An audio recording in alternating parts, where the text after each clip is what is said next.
হিসেবেও।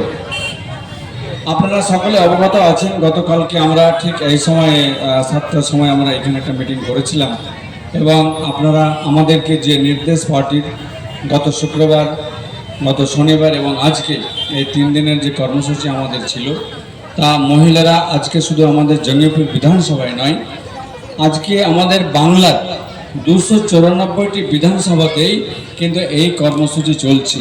প্রতিটি বিধানসভায় আজকে মেয়েরা বাড়ি থেকে বেরিয়ে এসে আরজি করের প্রতিবাদে, সেই যে অন্যায়ের প্রতিবাদ, যেভাবে আমাদের মেয়ে যেভাবে ধর্ষিত হয়েছে, খুন হয়েছে, তার প্রতিবাদ এবং তার দ্রুত বিচার এবং ফাঁসির দাবিতে আজকের আমাদের এই প্রতিবাদ সভা।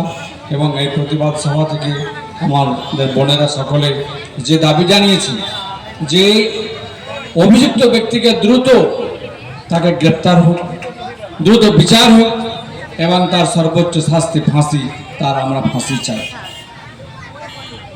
এই নিয়ে যেভাবে আমাদের নেত্রী প্রথম দিন থেকে যেভাবে যার নির্দেশ দিয়েছেন যে অভিযুক্ত ব্যক্তিকে দ্রুত তার গ্রেপ্তার করা হোক এবং তার ফাস্ট ট্র্যাক কোর্টে বিচার করা হোক, আজকে কি করছে বিরোধী পার্টি তা আপনারা সকলে দেখতে পাচ্ছেন।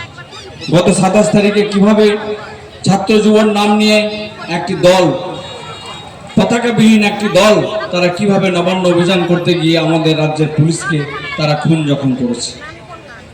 একটি ইন্সপেক্টরে তার চোখ নষ্ট হয়েছে, কার মাথা ফেটেছে, কার হাত ভেঙেছে।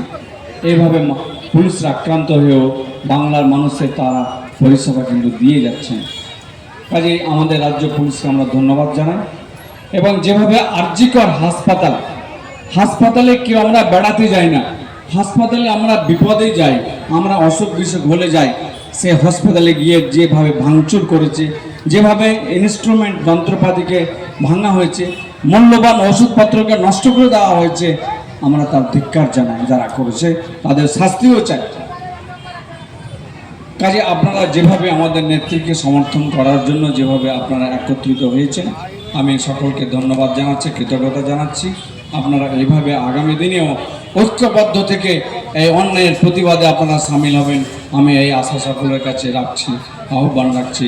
যে আমরা সকলে তৃণমূল কংগ্রেসের মমতা ব্যানার্জির আদর্শে অনুপ্রাণিত, আমাদের কাছে রয়েছে মমতা ব্যানার্জির আশীর্বাদ, আমাদের কাছে রয়েছে মমতা ব্যানার্জির যে সহযোগিতা, যেটা নিয়ে আমরা আগামীতে আমরা এগোচ্ছি। এলাকায় উন্নয়ন সহ আমরা সর্বতভাবে মানুষের পাশে থেকে আমরা সেই কাজ করে যাচ্ছি। আমার বক্তব্য আর রাখছি না, সকলে ভালো থাকবেন, সুস্থ থাকবেন। জয় হিন্দ, জয় বাংলা। নেত্রী মমতা ব্যানার্জি জিন্দাবাদ। তৃণমূল কংগ্রেস।